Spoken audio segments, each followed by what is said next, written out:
What on earth is that? It's a Journey into Comics Network production! Tell me something, my friend. You ever dance with the devil in the pale moonlight? What? I always ask that of all my prey. I just like the sound of it. Brought to you by the power of the Journey into Comics Network. This is the Journey into Comics podcast, the show that's 100% dedicated to everything nerd. With your hosts, the Podfather, Nate Phillips, the Podmaster, Brandon Stone, and the Journey into Comics Network stepdad, Tyler McLaughlin. Time to make the chimichangas. 30 seconds. Hey, Excellent! Finally. What did you do? I went for a head. And here we go. Can somebody tell me what kind of a world we live in where a man dressed up as a bat gets all of my press? This town needs an enema.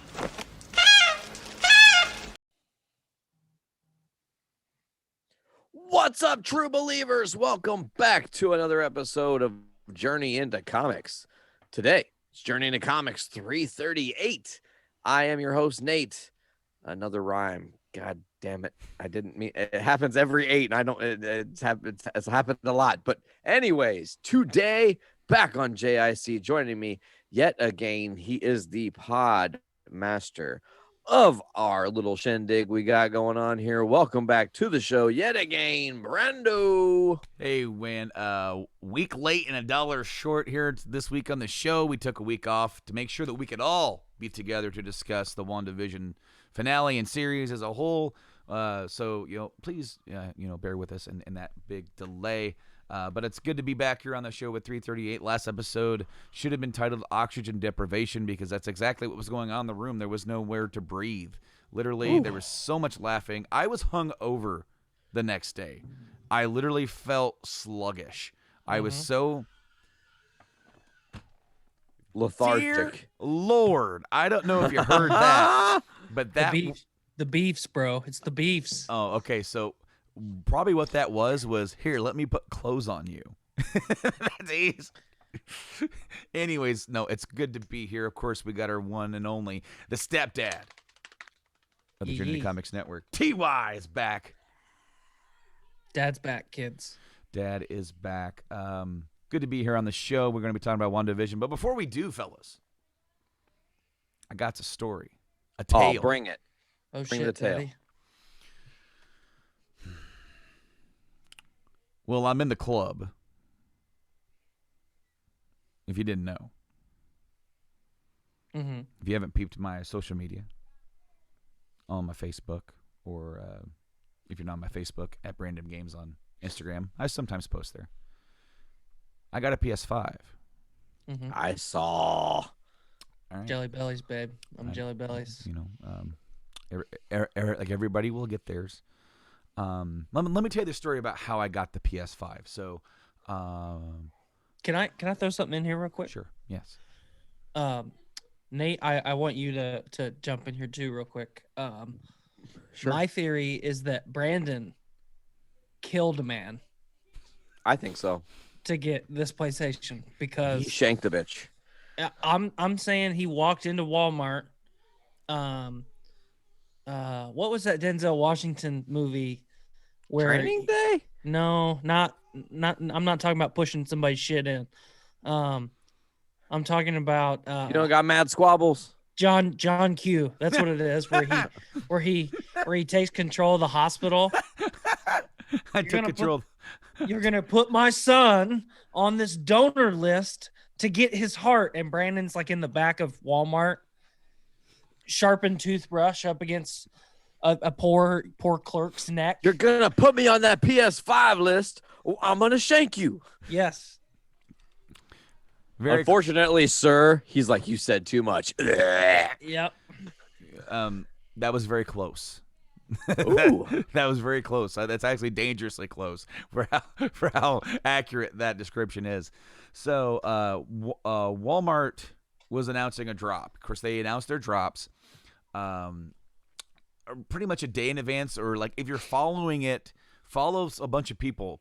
There's a bunch of accounts on Twitter that will literally that I followed so many of them. That's all my Twitter timeline was news and rumors about drops when they were going to happen. And so it got confirmed Walmart was having a drop at 3 p.m.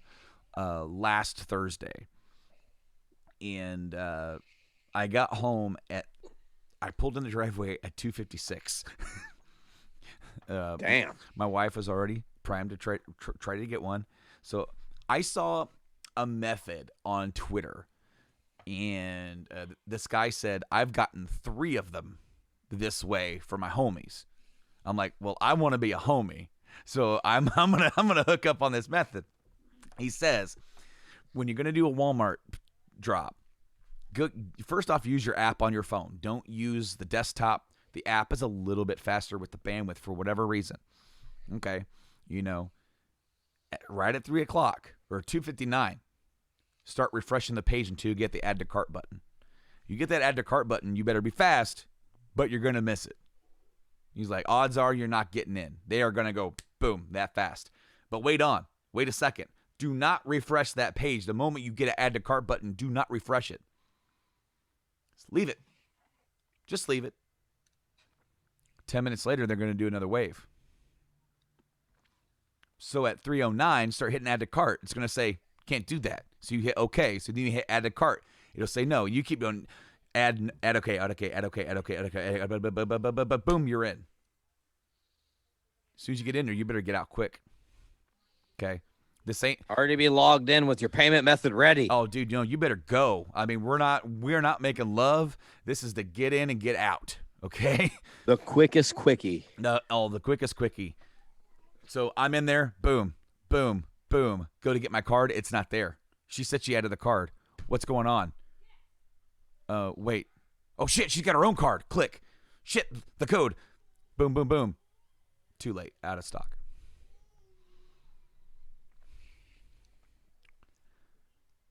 So I was pretty dejected. Literally. Within seconds, my wife said, Hank got you one. So my buddy Hank messaged Kate earlier on in the day, and he's like, are you guys still looking for a PS4 or PS5? She's like, yeah, we're going to do the Walmart drop today. He goes, oh, all right. He goes, because he told her, hey, I was going to tell you to follow this Twitter account, but I'll leave you alone. What we did not know is that he took it upon himself to try and get me one. So I had 2 chances. Same thing happened to him. He missed that first one, and I missed that second one, but he got it. And he sold it to me for sticker price. Oh, wow. Very sweet. And he sent me the confirmation, and it said delivery by April 10th. I'm like, that's a long ways away, but I will wait. It didn't take that long. It came in on Monday. Wow. So what games you got? Only one. Well, okay, so it comes with Astrobot, which is a built-in, essentially tech demo for the controller. It's what it is. It is like a Mario-style platformer collection type game. If you've been a PlayStation fan since the PS1, there's so many callbacks. Like, so many. You play as this little robot, and the PS4, they were inside the controller. And then you're running around as this little robot inside the PlayStation 5, unlocking all this shit. And as you go along, you get puzzle pieces to unlock like this big PlayStation mural from like the original to now, and then you unlock artifacts that are literally every single piece of merch or anything that they've ever released, ever. So like every single console revision. There was even the GPS the GPS transmitter for like the PSP. I'm like. And it's all like there's a room you can go to and it's all there, Literally, it's just a love letter to PlayStation. It's all that game is. But it's cool because they utilize every aspect of the new controller, including those awesome triggers. Cannot state enough. Those triggers change the game. They're better than the Xbox little rumble thing. They actually add resistance to whatever you're doing. Wow. So there's this thing where I had to the robot got into a robot monkey suit, kind of like Hulkbuster, but monkey suit. And you had to use the motion and the triggers to climb. And there were some of them, if you pressed the trigger too hard, they would break. And it would actually, you could feel the resistance from when you had to not do that. And then, of course, you get like a bow and arrow. You feel the pull on the bow. When you're shooting like a Gatling gun, it's like kicking back.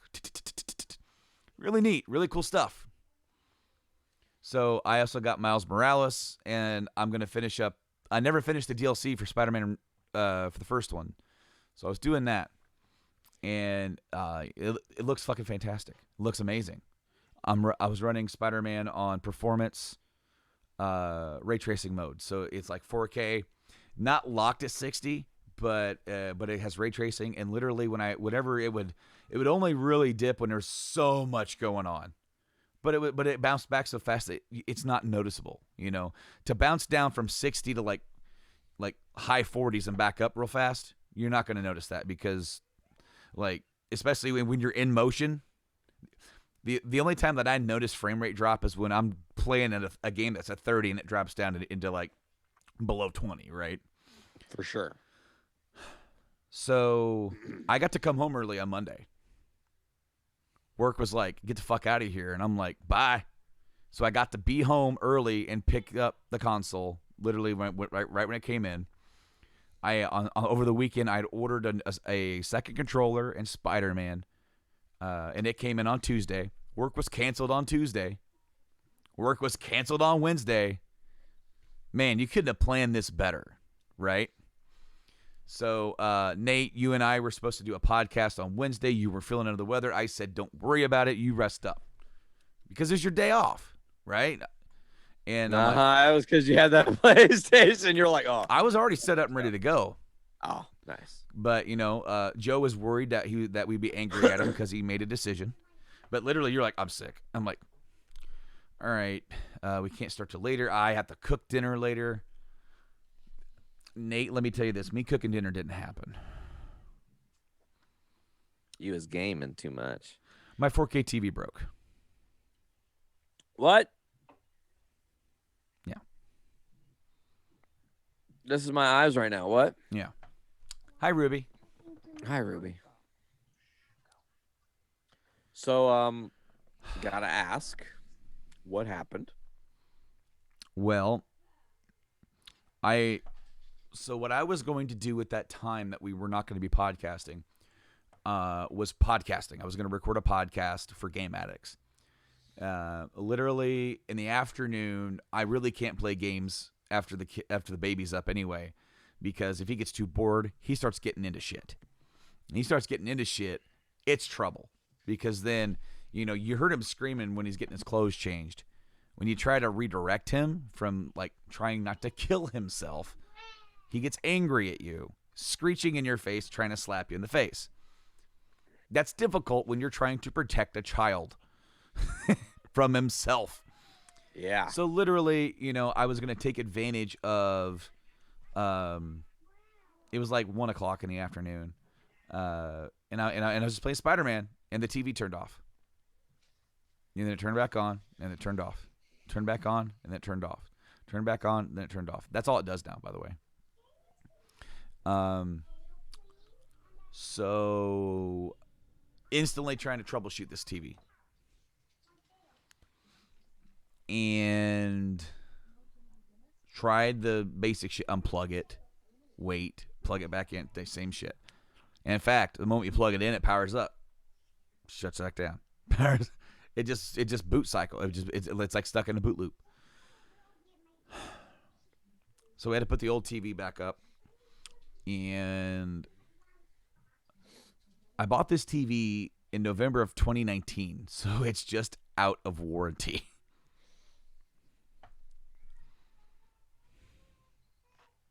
God damn it. So I'm very upset and very pissed off. I was very blessed to have a good friend that would hook me up with a PS5, right? And I got one. And I got to enjoy it, and it's what it's made to do in its resolution for about a day and a half. Because I bought the 4K TV when I did, so I would be prepped and ready to go. I didn't have a 4K TV yet. I was still rocking a TV from 10 years ago. But I bought it in preparation. I'm like, and I did my complete and utter homework, had a complete budget figured out. I wasn't going to spend over $1,000 on a TV. And I found one that I thought worked best for what I was going to use it for and for also watching badass movies on. And it was a great TV. It looked fantastic. Playing The Last of Us Part 2 on that TV with that HDR. Ugh. I can only imagine what an update would do for that game on that TV. Anyway, guys.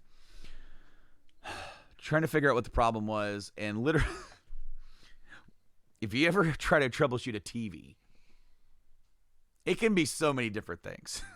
Oh, yeah. So, since it's out of warranty, yesterday I opened that sumbitch up. There's no screws on the back of the TV, fellas. It's not there. How do you open it up then? It's Just you pop have it to off?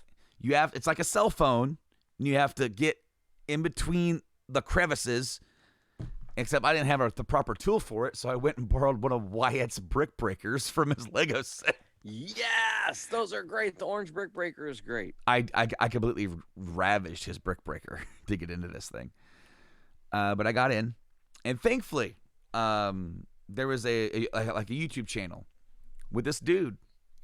All he does is do like quick little tutorial videos on how to diagnose some stuff wrong with the TV. Not necessarily how to fix it, but it's like, hey man, they're gonna be this part and do this, and do that, and so essentially after doing the long diagnosis, based off what he was doing, because it was not the same TV, but it was the same parts ish. You know what I mean? Like you can recognize like the power board is the same, the main board is the same, the Wi-Fi is the same. However, the LCD board is where my problem is, because when I unplugged that, it stopped boot looping. When I plugged it back in, I got picture for like 3 seconds, and then it went black and went away.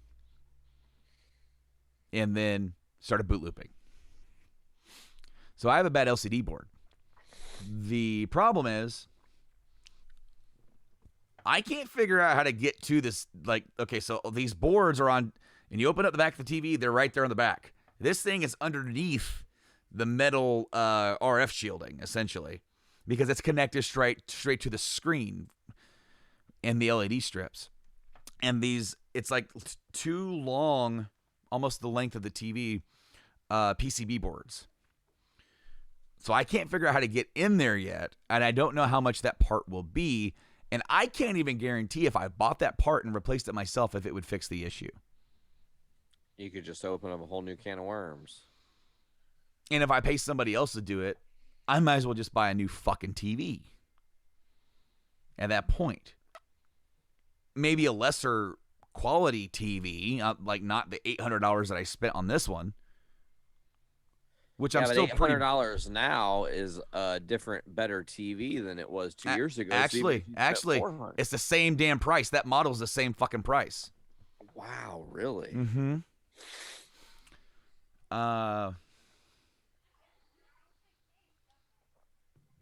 No, like I was not very happy.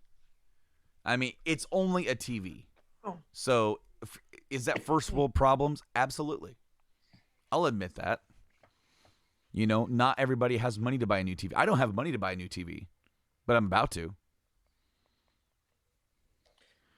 But there's not a worse feeling in the world though than like getting off work from your day, or you're like gearing up to watch some shit. You go to turn your TV on, and then it just black screens you. I feel really burned. Yeah. The fact that 14 months after I bought this television, it is shit. So, what brand? So we Samsung. I have 3 Samsung televisions. The very first HD TV I ever bought in 2008, it still works. It's in the kids' room. The one that I put back up in the living room was one that I bought 10 years ago. And when I was buying a television, it was between that one and an LG. And it was close. It was really close. But ultimately, I chose a Samsung due to, at this point, brand loyalty. Because they haven't done me wrong. They just did me wrong. Do you think, I mean, I guess it's non pois now because it doesn't matter, but like, do you think you could get a hold of Samsung and be like, hey, dog, like, y'all burn me. This is like a month out. What the F? And maybe they could send you a replacement board or something. I don't know. So, no, they won't do that. I like that you were gearing up to say like a long thought out answer, and then it dialed down from your thought to no. No, they won't do that. It's out of warranty. They don't give a shit about me other than we can have one of our technicians look at it. If I hired Best Buy to come look at it, like the Geek Squad, since I didn't purchase the extended warranty on it, it would cost me $100 just to get them out here to look at it because it's bigger than 42 inches, which you cannot. They have to come to your house, do a house call. So it costs them $100 just to get out here, not to mention the cost and parts, labor, and all that shit. So after all that, I've had to pick out a new TV. There's other stuff that we want to do before that. So like literally the moment that we get any sort of stimulus money, we have to start making a big budget of, stuff we're getting for the house. We're going to rearrange this whole bedroom to where I have an office space, and we're going to put LEDs up along the sides, like the wall. So it's going to have like a cool vibe about it when we record podcasts. I'm going to have my own little space that I can retreat to instead of having to dig out a nook in here now to do the podcast like I'm doing now. So it's going to kind of replace my back game room while combining it with the bedroom, having my own little space. So that's first and foremost. Then a few other things. So,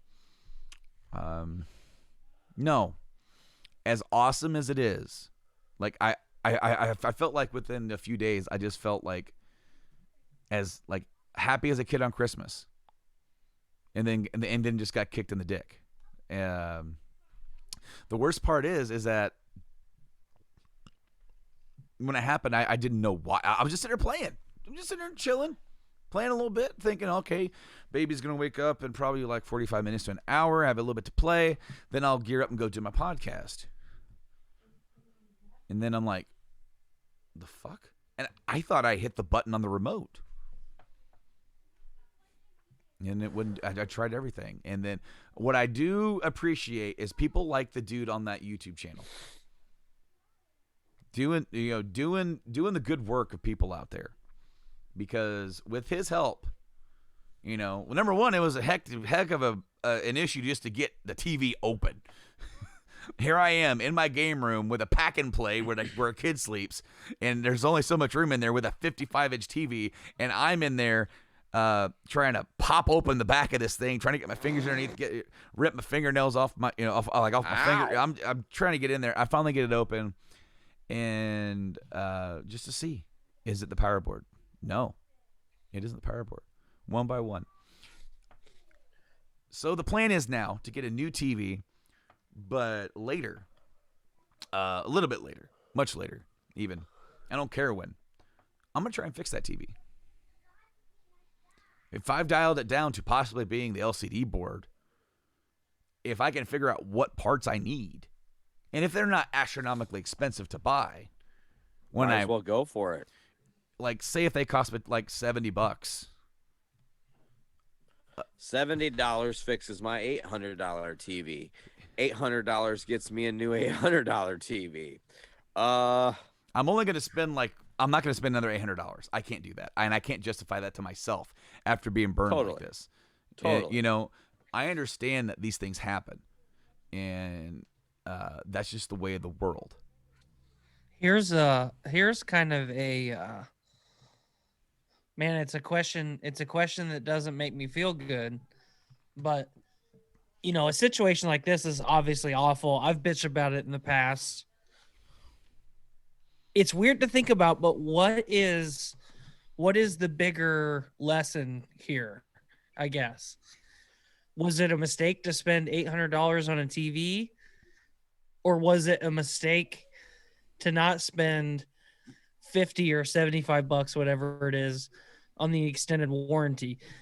Or is it a lesson that the corporation should learn and their warranty should be longer, or they should make more reliable product?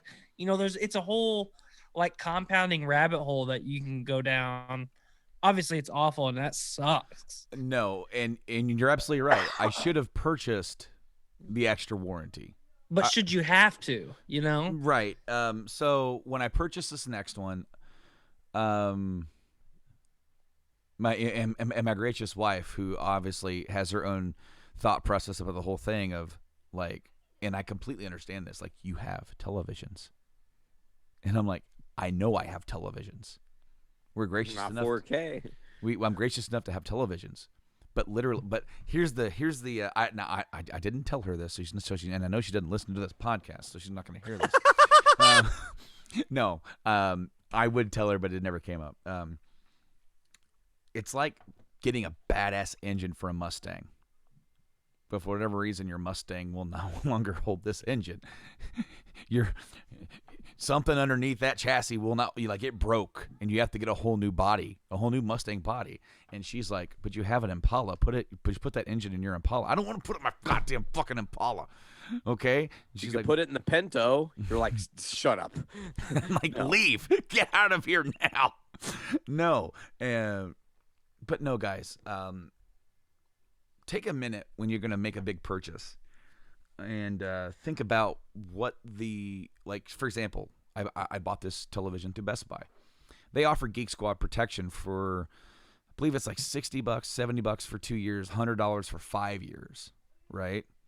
And it also varies on how much you're spending on your television. If you spend $1,500 on a TV, it's going to be more expensive. But for the replacement, I'm looking to spend under $500 for the replacement. I'm getting a Vizio M-Class. Hey, Vizio's dope.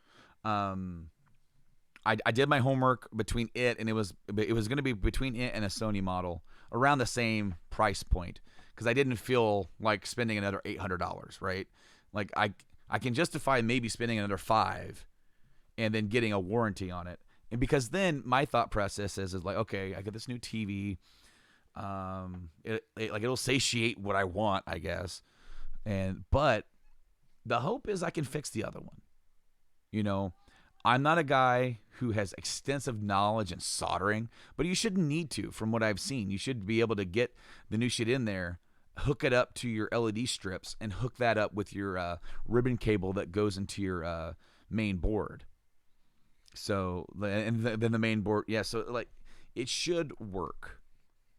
If it doesn't work, I'm out $70. If it does work, I can try and sell one of my other TVs for the amount of cost of parts. There you go. So that's my happy sad story, guys. Almost half hour into the show. Brando's happy sad story. So no, the PlayStation's fun, but I can't say it didn't deflate me. To just be like, oh, this is awesome. To what the fuck? Yeah. So then, like, what am I doing when I'm sitting here at home, right? Like yesterday, I'm like, I got to figure out what's wrong with this TV. Is it is the issue at hand? And I'm like this too. That's why I'm asking.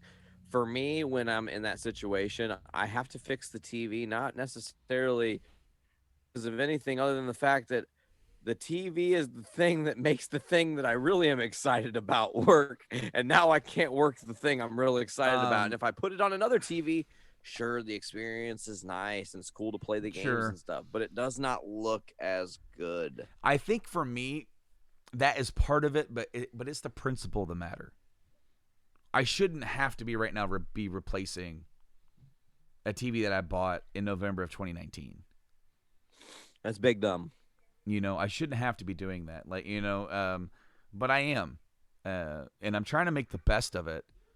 But something like this, when something like this happens, and a big investment like that fails on me, and if it's out of warranty, there's nothing that anybody else can do about it, and I'm just kind of, screwed.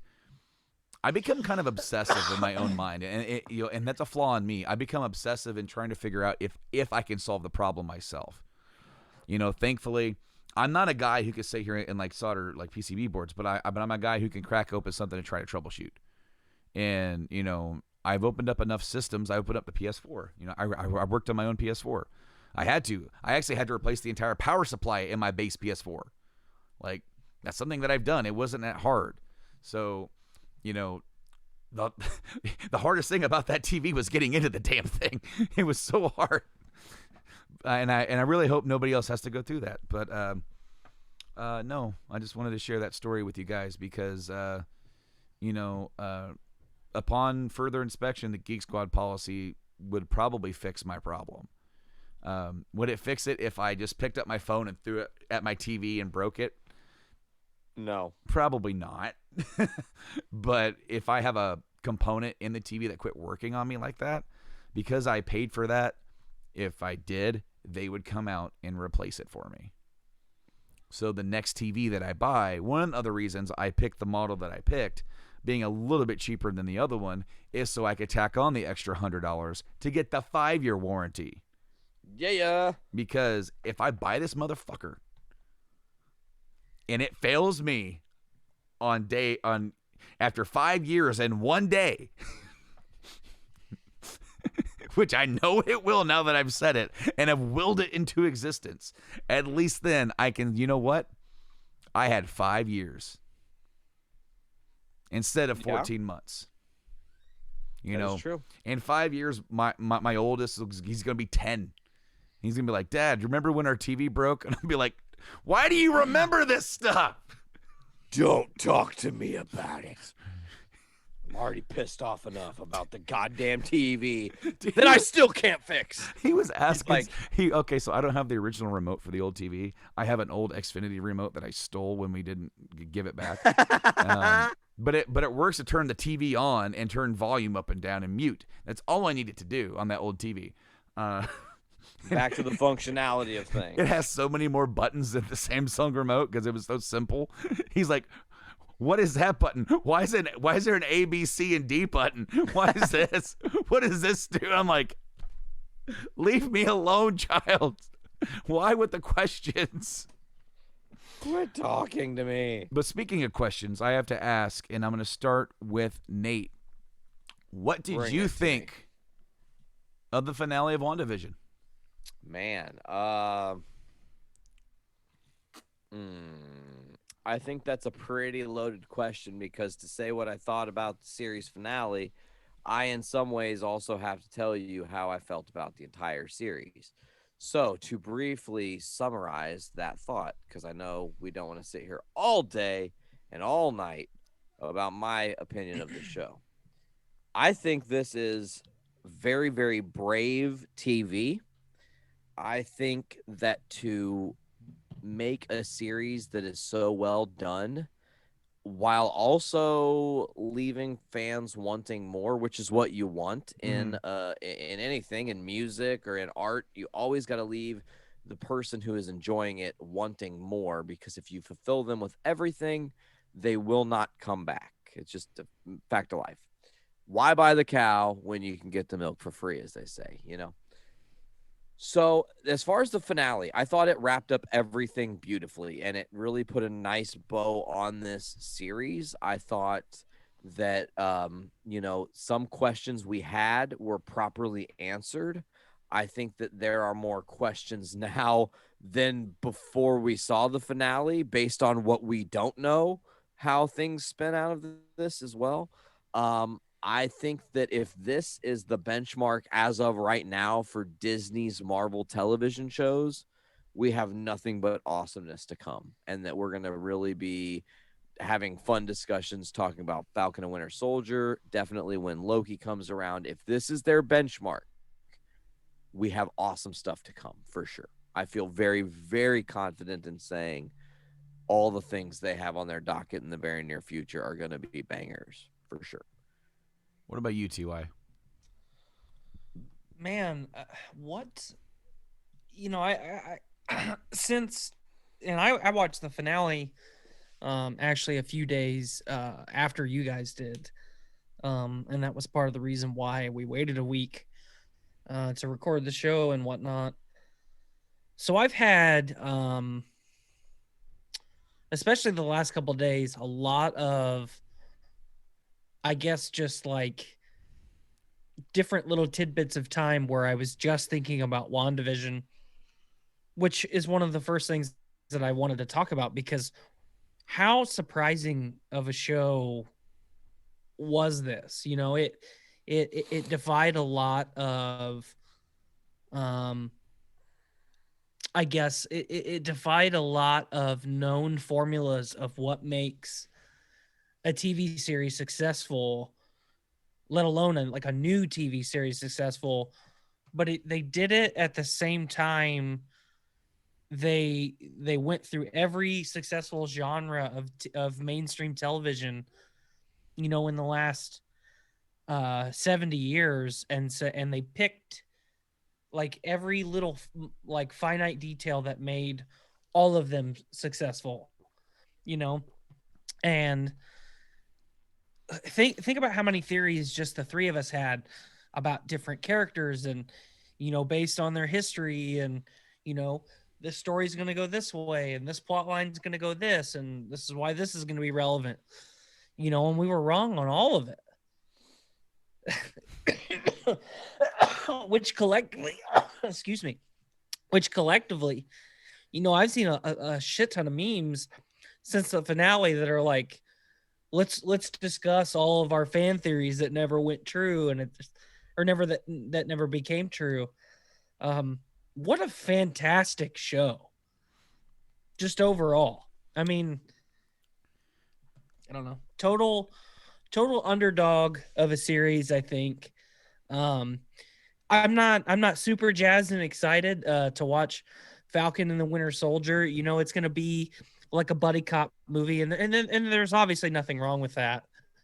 But now, just the vibe of WandaVision has made me definitely more excited to see Doctor Strange, but I'm anxious to see more of kind of a similar tone, probably, with the Loki show later in the year. So I agree a lot with what you said there, because by defying our expectations and what we want, this is the first show. Some people online were disappointed that a lot of these big fan theories didn't come true. And whenever you have a series that gets so popular, and it's a testament to how well the show was received overall, because within just its one short season, it became the talk of the town for a lot of people. And what do you have? Then you get fan theories. Like, look at all the big other shows that have gone along. Like, just looking at like Game of Thrones, theories. What's going to happen? Star Wars. What's going to happen? And a lot of times when they don't do what you expected them to do, there's a backlash on that. I don't feel that for this. In fact, I feel that they took it in a different direction that you didn't expect and succeeded at it. I just read today, Jack Schaefer, right? She wrote the series, right? She directed all the episodes. She said today, or recently in an interview, she had no intention of any misleading misconceptions with Mephisto, because she said, I had no idea who Mephisto even was until I started doing media for the show. So she had no idea, and people are like, it's Mephisto, and she's like, who? Well, I want to say, and that's a good point to bring up, but I also read one of the maybe she was the I'm not sure who exactly said this, but they were talking about the series, and there was a scene that was written and shot but not completed. Do you guys know about this? No. Was this woman Doctor Strange? No. Okay, so there was a scene with Doctor Strange that was shot and cut. I actually didn't know about that. That's what I had heard. So, But let me explain that. So this scene was taking place kind of in the moments around the finale. You would have had Monica with Wiccan and Speed, Billy and Tommy go into Agatha's house, and they would get down to the basement where they were going to attempt to steal the Darkhold. Okay. As they go to grab it, you hear like a cartoon commercial. It's Senior Scratchy. And then you turn and they talked about it, this massive transformation where Senior Scratchy was going to initially be revealed to be Mephisto. Senior Scratchy being the rabbit that Agatha has in episode 2. very interesting, because then she turned around and said she had no idea who he was. Maybe she didn't say. I'm gonna look. I'm finding who said the thing about this deleted scene, because they also said that, like, while you could get excited and you might see some of the deleted scenes, they did not finish this particular scene. It had only, I'm not sure if the season finale was my favorite episode or not. Even though it did its job and it was a pretty good wrap up of the story, and it had one of the best scenes of the entire series. But I don't know. I want to say that my favorite episode of the series was the episode before that with the reveal episode where Agatha takes Wanda through her grief. Yeah, yes. That was a phenomenal, well done episode. And for them to have cut almost a lot of the main story out of it, just to kind of go back and dive into her character and her all of her tragedy, because it added so much depth that has been missing for the Wanda character, and it helped put you in her shoes. Like, you already knew some of this, and it's been said, but unlike Tony Stark, where we got to see a lot of his PTSD and its root causes and its after effects, we haven't got to see on that deep a level with Wanda, and now we have, and that's that was amazing. Okay, so I did find who said the thing that was said. WandaVision director Matt Shackman has good news and bad news for the deleted scenes. He talked about the deleted scene involving Darcy, Monica, and the twins facing down an unnamed demon in Agatha's basement that didn't make the final show. He said specifically regarding the basement scene, that particular sequence was not finished. You will not see the light of day. We abandoned it pretty early on because we were reformatting the structure of the finale, and it no longer really had a place despite having done some great shooting on it. So there exists no version of that could be released. In terms of other things being released, potentially. So we could see other deleted scenes from WandaVision. We also know that they just released WandaVision Assemble on Disney Plus, and it's kind of like the Mandalorian series that takes you behind the scenes of the filming. So we might learn more from that as well. That's awesome. But I want to talk about. I saw this yesterday, and I'm not saying this is a bad thing, because this sort of thing is bound to happen when you exist in this genre. But somebody with a very keen eye and located like the fight scenes in the series finale of WandaVision, and placed them side by side, shot for shot, with scenes from Man of Steel. Oh. And you almost had the exact same sequences. That doesn't mean that WandaVision wasn't entertaining and I didn't like all those scenes. It's just very interesting. I'm like, cool, because I mean, Vision versus Vision, right? Superman versus Zod. And, and there were some similarities even with explosions and stuff. Like, somebody was watching Man of Steel before they mapped this one out. Dude, let's talk about the two visions for just 1 second, because that could possibly be my favorite scene from the series is the ship of Theseus moment where they're floating in what seems to be like the library there in Westview, and figment of our imagination vision, causality vision, as it were, says that, the ship of Theseus sits in a museum, and as time has passed, the boards in the ship have rotted, so they've replaced those boards with brand new boards. So once all the old boards are gone, does that mean that ship is still the ship of Theseus? And it was like the whole, well, yeah, because it's still one by one has been replaced, so you're keeping the idea and the structural integrity, but we find both, all of them are, the pieces of wood are the truth, as is the new ship, essentially saying Vision as the memory that he was for Wanda is still the real Vision, because it's the part of the Mind Stone that lives in her as like a recreation of his embodiment within Westview. Mm-hmm. And then you have White Vision, who is actually the physical body of Vision, who now could potentially do who knows what. He kind of just gave up mid-fight. So how I kind of explain that, what I'm about to say, like, this can be very traumatic for people, because I know it would be for me. But imagine you have your wife and your kids, or just, in this case, just a partner. And you wake up one day and you're not you anymore.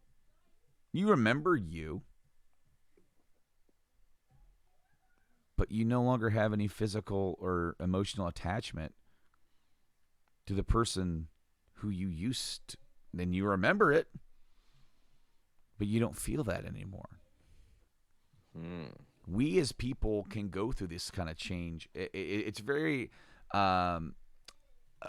not often that is very that extreme, but some people, like, who go through very traumatic events or go through memory loss and start coming back with some memory, but they're not the same person anymore, right? So with White Vision, imagine he remembers all those experiences, and the fact that a version of himself started feeling emotional attachment to Wanda. But he doesn't feel that now, because that has been severed from him. And imagine if he ever comes back around and you have the interaction with Wanda, and she has all this emotional built-up attachment, and he's like, I know. Man, that's heartbreaking. Oh, I think that we're definitely gonna get that payoff sooner rather than later, because I think we will see Vision in Doctor Strange as well. Probably. I think that White Vision is going to show up. It's going to be some sort of MacGuffin that further sets Wanda on her path of destruction, because I think Westview was a test run. And I think ultimately, if Tommy and Billy don't actually exist and her mind is making her hear their voices, then she's going to go crazy and could, House of M our entire planet. Or if they do exist, but it's multiverse form, and then she loses those two again, but they're actually them, like, well, a version of them, obviously. And then, but she has to actually experience losing them, like, that would be a heartbreaker that would cause her, I think, because you got to think, we've already seen her in her moments of utter grief where she doesn't know how to cope. That is how Westview became what it was her inability to control her powers. And yeah, she's getting a handle on those powers now, but something could still trigger her emotions and deep down, erupt this volcano. We've said it here on the show before, but I want to reiterate that Elizabeth Olsen and Paul Bettany brought it. 100, killed it, man. 10%, 1,000%. Both of them.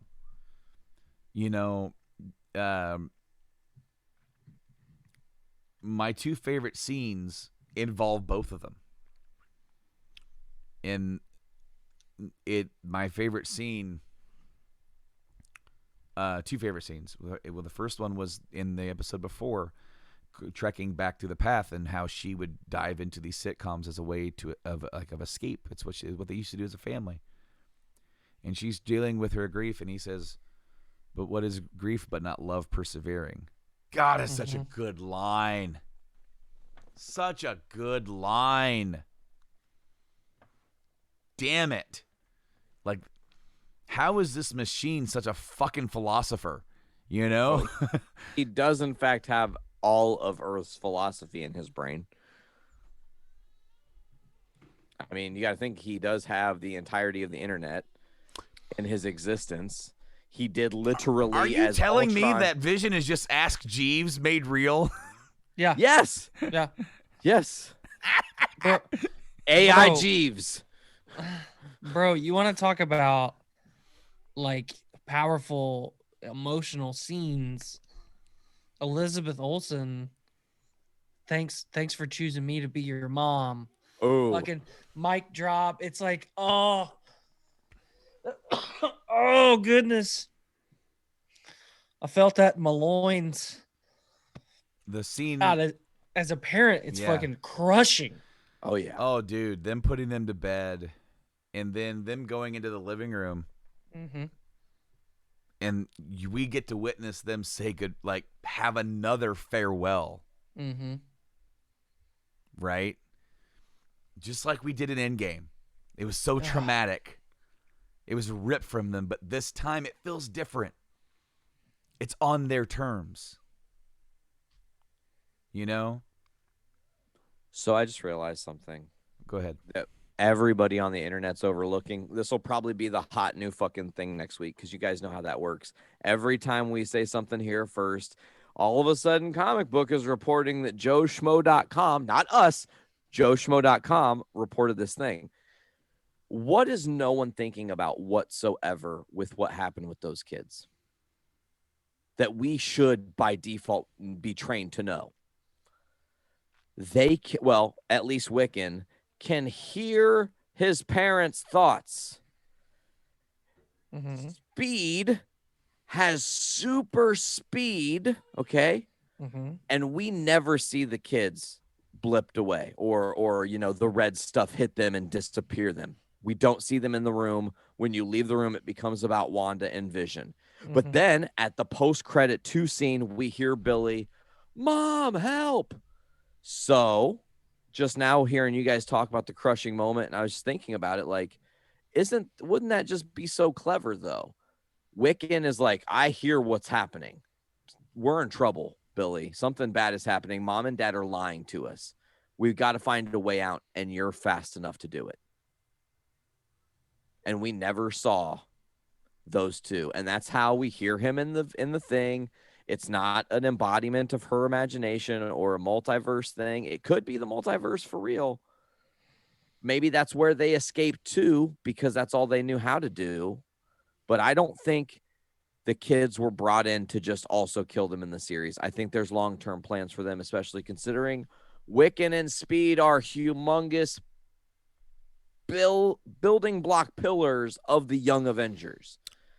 It makes sense to have them there, because it literally is representation for children in a series. Oh yeah. In a series that's family friendly enough to encompass everybody. We've all said, representation is important for everybody. It makes them feel involved. It makes them feel like, this is somebody I relate with. And to have a kid, that's one reason why Star Wars would include something that was for kids in the movie, because that was literally part of the target audience was a kid. It's something that they can kind of attach to. So I do believe that there's more there. But that exchange between Paul Bettany and Elizabeth, as they're saying goodbye, it was soul crushing, but at the same time, it wasn't sad. Yeah, it felt good. It did. Obviously, it didn't feel good because it was sad, but like I think it's a feeling that gives you a lot of closure. Yeah. You feel like, okay, every box has been checked for them at that point, So I don't know. But it also leaves. Oh, go ahead, Brando. Getting to say goodbye on your terms. Mm-hmm. Thanos took that from her. She destroyed him. Of course, now I think we know for a fact that if Wanda would have just had some goddamn runes around, she probably could have stopped Thanos single-handedly. Just saying. So, we got a little screamer going Betty by. You want to say goodnight to the show? He has 2 head injuries. 2 brain meat injuries. Oh, it's a child. Oh, just 2 injuries, huh? Oh. Hi, Owen. Hi. Can you say hi? He's like, no, I want to push the shit, Dad. Let me push all these things. Don't be clicking buttons. You say hi? Hi. Hi. Let me see if I can put these headphones on you. Nope. Indeed. Indubitably. You can't do that to me. He sounded like he said indeed. Like Funaki. Yeah. Oh, that's good. No, you can't. No, buddy. You got to go night-night. Can you say night-night? Night-night. Oh, that was sweet. Bye-bye. Say bye-bye. Bye-bye. Love you. Bye. Bye. So there are 2 scenes I want to quickly jump into before I forget mode. Okay. Before you start that, I wanted to say what Paul says to her at the end. Oh, yes. Because basically they were like, because they get to say goodbye on their terms, unlike last time. And that hit home with me a lot, because a lot of times when you don't always get to say goodbye when the right way. Way, or anyway. Sometimes that alone is taken from you, and it's a shock when you lose somebody. I lost my dad last year, and it was just a gone. Literally a snap. It was just, hey, guess what, kid? Your dad's dead. Boom. And then with Grandma, it was kind of a prepared thing, and my mom got to hold her hand and say goodbye as she slipped away. That's a completely different, 2 different sides of the world of that. Even though you don't want them to pass, that's still going to happen. But here, they get that moment together, and it has a little bit of optimism, right? He said, I've been a voice with no body, a body but not human, and now a memory made real. Who knows what I might be next? God, that was so good. God. Well, and then the other line that he says in that, to piggyback off of it, was him and Wanda's like kind of last lines of, he says, we've said goodbye to each other before. And she says, so it does stand to reason, possibility, to reason that we could say hello again. And that got me. Mm-hmm. But there is a and I want to talk about it because it got me. Non-dialogue line from Paul Bettany that was hands down the best acting in the series. Flashback to Civil War, the Civil War moment in Wanda's grief, and he sits on the bed next to her, and she's talking about like her shit and not wanting to talk about her shit and how she's sad, and there's a moment where he looks at her and then smiles and looks down, and it's him feeling her grief. And that like wrecked me. I was like, oh man, that's like super emotional. And even now I'm like a little bit emotional about it, because like it's very powerful to think about a character. And I've loved Vision as a kid growing up. He was he's just a weird looking dude character, you're drawn to the weirdness. But an android, to have it come from him, this human moment where it wasn't in what he said, it wasn't in the words that he said to her, it was in a look. It was in a, oh man, like, I don't know what you're going through, but I feel it. See, this series makes me want to go back and rewatch the movies that they were in, Age of Ultron, Civil War, and Infinity War, just to like kind of, because that's their story. Their story is unfortunately always encompassed into larger picture stories, and so it gets a much smaller blip on the radar. but this one series gets to highlight it, and that's why it stands off as important. And what I hope to see in future Marvel properties and future Marvel shows that get to highlight the smaller stories, but still give like these other characters time to breathe. That's what made Age of Ultron, for the heroes so satisfying, because you got Hawkeye, Mark Ruffalo, and Black Widow character development, whereas you didn't get that in the other movies because they didn't have their own movies or anything like that at the time. It was relegated to this, and they made them more of a forefront matter in that. And that's what that, and then the introduction of Wanda and Quicksilver and then Vision, make that movie worth watching, because it's completely the other Avengers, they have their plot, but it's like there's so much going on in that that's hard to focus on one part, and everybody gets a little piece of the pie. And of course, that only gets even more complicated the more you get to Infinity War and Endgame. Endgame, thankfully, most everybody was gone, so like for the 75% of the movie, you can focus on the original ones and them getting to this point. But that's what very rarely in movies do you have a payoff like that, where one movie has a whole last act that pays off 10 years of development of these characters. It's like, if you were just watching that movie and you're like, well, I don't know who half these people are, why do I care about them? But when you've been following along and you see all these dudes walking through the portals, you're like, that guy, oh shit, that's Wanda. Shit, she's back. She's gonna wreck some shit.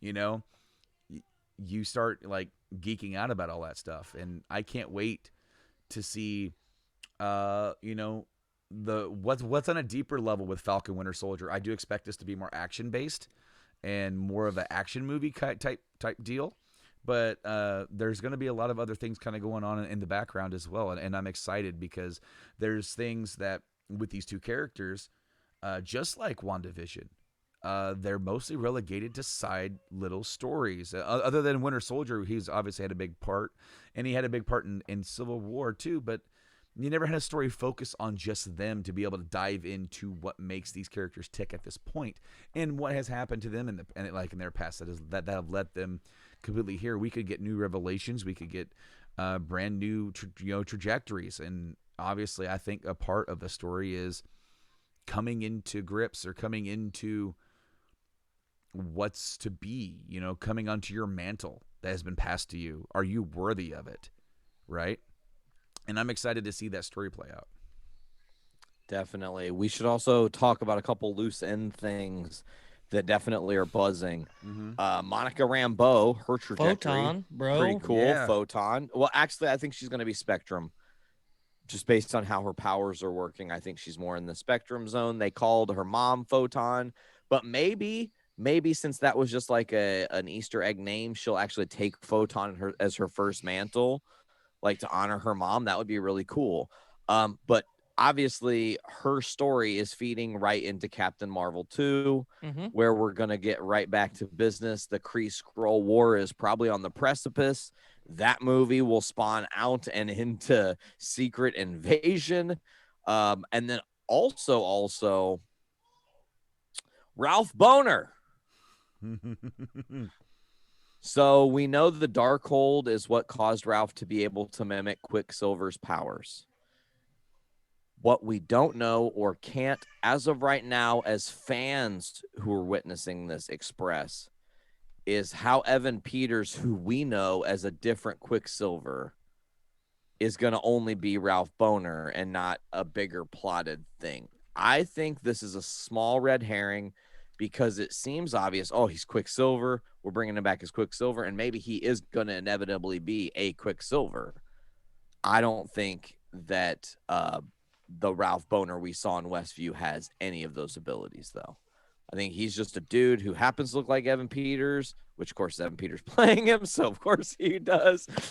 But what I'm saying is we're going to get a revelation later that maybe Evan Peters proper can come in as his Quicksilver, because as I've said it before, the X-Men verse didn't have Wanda with their Quicksilver, and we lost our Quicksilver in the MCU verse as soon as he got in the fucking thing. They killed him right away.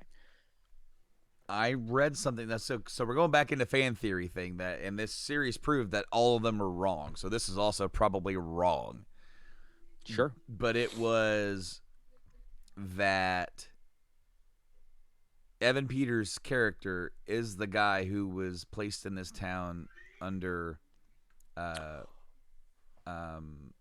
Jimmy witness Woo's witness his protection. Yeah.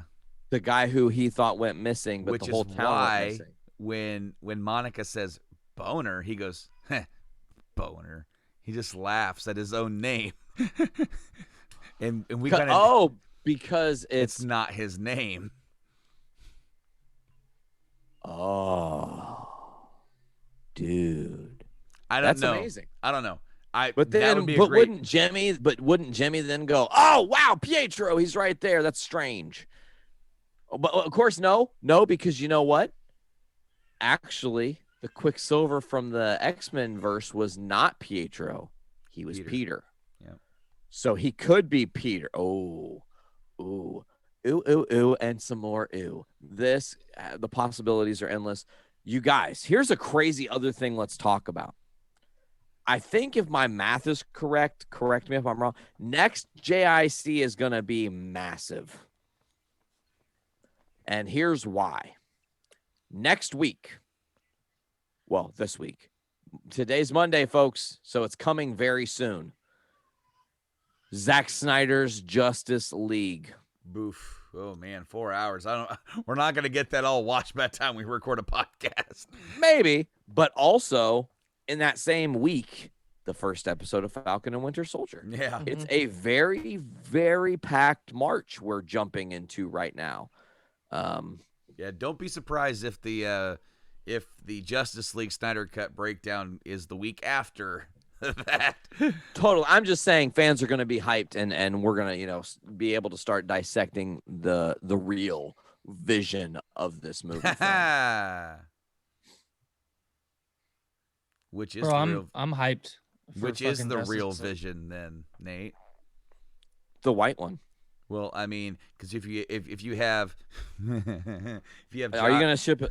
if you have Joss Whedon's Ship of Theseus and Zack Snyder's Ship of Theseus, and one was made from parts of the other Ship of Theseus, but this one discarded the other parts of that Ship of Theseus, but has remnants of the original Ship of Theseus that was in that Ship of Theseus. This Ship of Theseus was just made more a whole Ship of Theseus by the guy who made that ship, which is the real Ship of Theseus.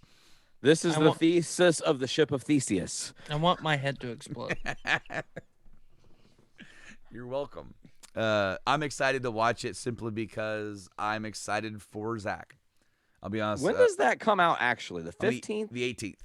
8th. So Thursday the 18th, we're getting Zack Snyder's 4-hour shindig. And then Friday the 19th, Marvel's like, here's our hour or 30 minutes. No, I am excited. I'm excited to see what's different. I'm excited to see the different. I'm excited to see the different take on the movie that I'm not using that word again. I'm excited to see all the other stuff that they kind of had. It's like 6 chapters. Did you see the chapter titles? I haven't read the chapter titles. I'm going to try to stay spoiler free if I can. But if you've got them, there's not spoilers. I mean, Justice. I'm gonna Google it. Please. If I can spell. I can't spell.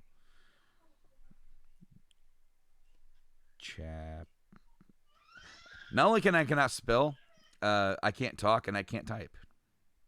You are a true blonde. I am illiterate. That's basically what I'm trying to say. I have a problem. All right, so chapter 1 is Don't Count on It, Batman. Sure. Chapter 2, The Age of Heroes. Chapter 3, Beloved Mother, Beloved Son. Chapter 4, Change Machine. It's right on the nose on that one.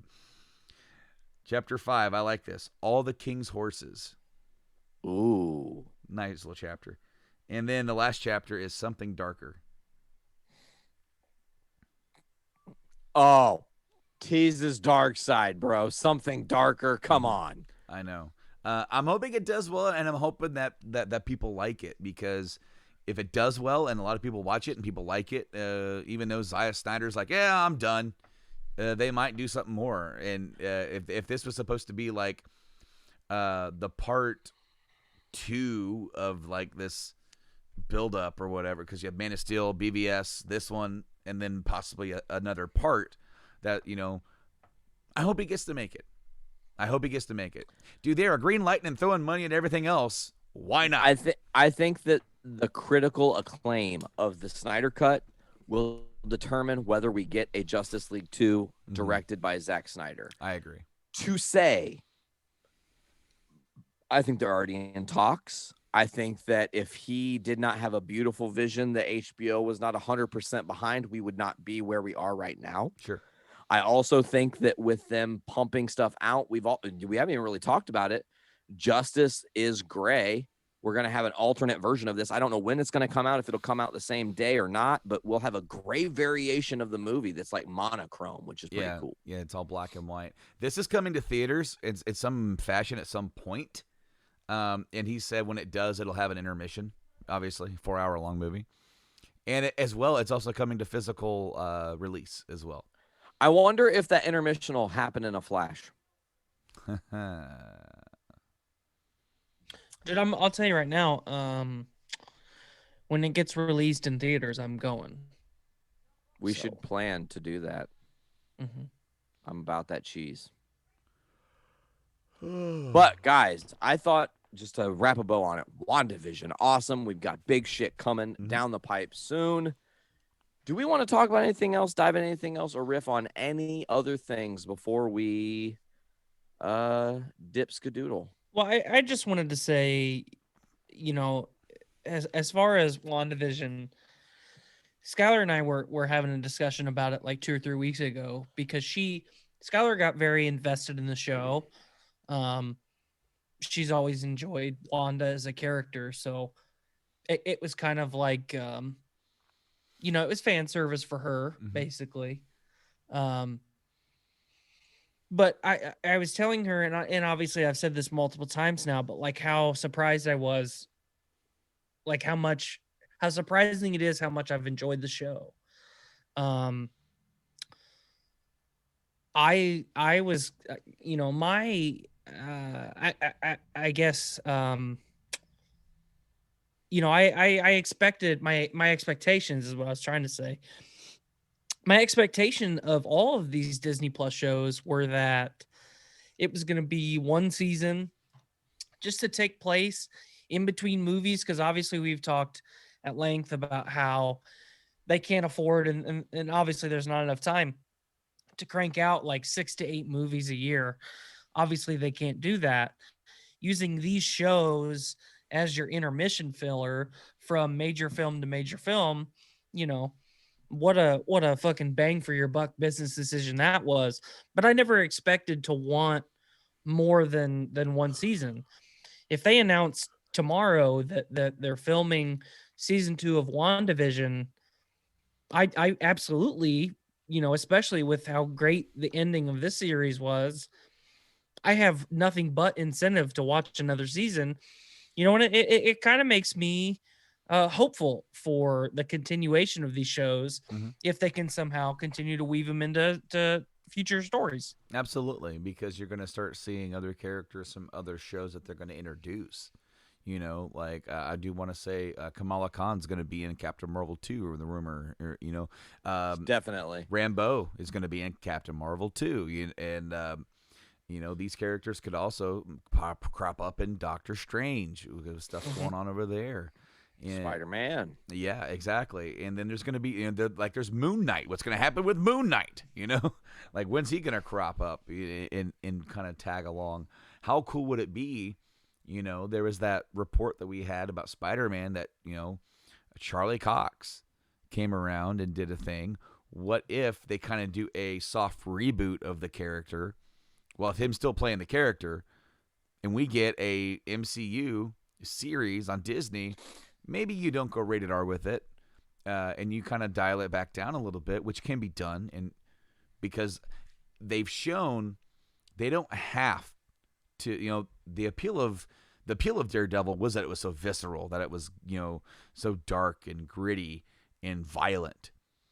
but there's so much that they've shown that you can do so much more emotional storytelling and pull back on the violence a bit to be more palatable and have it remain just as intriguing. And Matt Murdock is a character who's primed and ready to have a deep psyche eval type show, and where he fits it, because that would be awesome if literally however they work him in. For example, if they just plucked him out of his verse and put him here, now he's a duck out of water, but it's like he's here. It's New York, but it's not his New York. Right. So now he's coming to grips with everything like that. Like, to me, he did such a good job playing that character that I want to see more of it. And we may not get it the way that we got it, but that would be an amazing one-off season to do and weave him into other little stories in the movies and stuff. Yeah, I agree. I think that would be amazing. They're literally doing what they did in the comics in the 60s, 70s, and 80s in television and movie form. Yeah, just rebooting in the way you need to serve the story you're telling now. Yeah. And figure it out later when you need to figure it out later when things don't go the way you want them to. But even with like the individual movies and it's just like I might have described it on the show. I can't remember if I did, but the whole WandaVision story is chapter 1 of the story.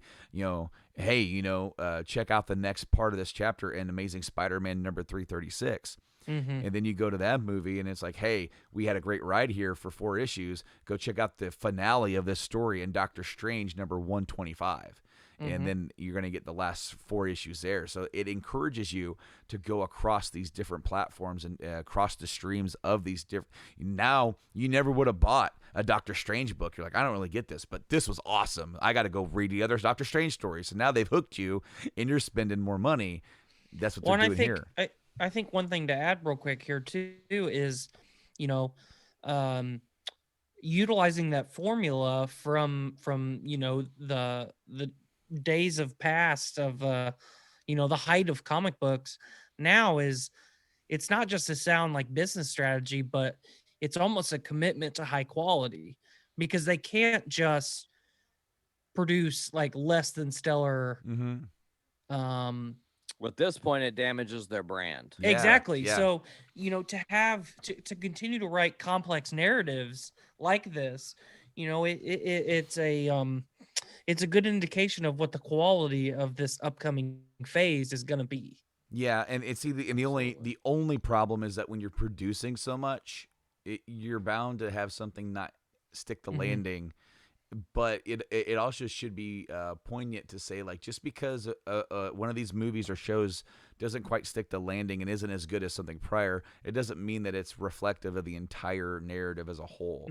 You know, because we had that before in Phase 2. We had a lot of not so great, but then we had Winter Soldier right along with it. It was so great, and then of course we would build it up. But I think back to, like, you bringing us the majestic Juggerduck in Cosmic Ghost Rider, and we read through that entire series and reviewed it here on the show. Go back and check it out. If you search Juggerduck on Google, we're one of the things that come up, and I'm very happy and proud of that. Yeah. But at the end of that little story, it says, Cosmic Ghost Rider will continue in Guardians of the Galaxy #1. So if you bought this and you dug this, now you're going over there, and he's going to be appearing in that series as a regular. So if they made a Cosmic Ghost Rider series and it was like, oh, this was hilarious, I have to, and it's like at the end, Cosmic Ghost Rider will continue, will return, and then whether it tells you or doesn't, and you find out, oh shit, Guardians 4, he's going to be one of the new Guardians. I'm in. I'm already in. Imagine trying to go into Guardians 4 with a whole new team, and you're like, man, I don't know, dude. They had such a great chemistry and quality. They were great, but now it's all new, and you're telling me that Cosmic Ghost Rider's one of them guaranteed? I'm in. And it's like, Agreed. And so now you're starting a new Guardians team off with a banger, and then and then you're just waiting for the fucking Juggerduck. You're waiting. He's not going to last long, though. Longer this time. He'll last longer this time. Okay, fair enough. All if right, your jugger guys. duck lasts for more than 4 hours, call a physician. This podcast will not be lasting for more than 4 hours. I think So we're... instead of the movie Tuck Everlasting, it would be Jugger Duck Everlasting. Oh, it's a big veiny mother quacker. Oh, love it. God. All right, folks. Well, I think this is probably a good spot to chop this episode. We are killing it, you guys. We've had a lot of awesome podcasts drop in here recently. Make sure to go to the Journey into Comics podcast, journeyintocomics.com, Journey into Comics Network, on all the different podcasting platforms. Get us on Apple Music, Amazon Music, Podbean, Stitcher Radio, Spotify, TuneIn, CastBox, iHeartRadio, Stitcher Radio, Google Podcasts. There's so many. Just search Journey into Comics Network. It's easy. You'll find us. Search rankemall.rocks on Google. You'll find us. Also search Rank 'em All on all the different podcasting platforms I just mentioned and YouTube. Also search Game Addicts Podcast. We do all the podcasts, you guys. We're kind of what we're known for here. But I think that's going to do it, guys. Anything else you want to throw out before we roll? Negative. All right, my dudes. Well, this has been Journey into Comics 338, the longest quickie. I don't know if that's the episode title, but it kind of should be. I've been Nate. I've been TY. I've been Brando. And as always, pop your caps back and fill your brains with shit. Later, guys. Quack.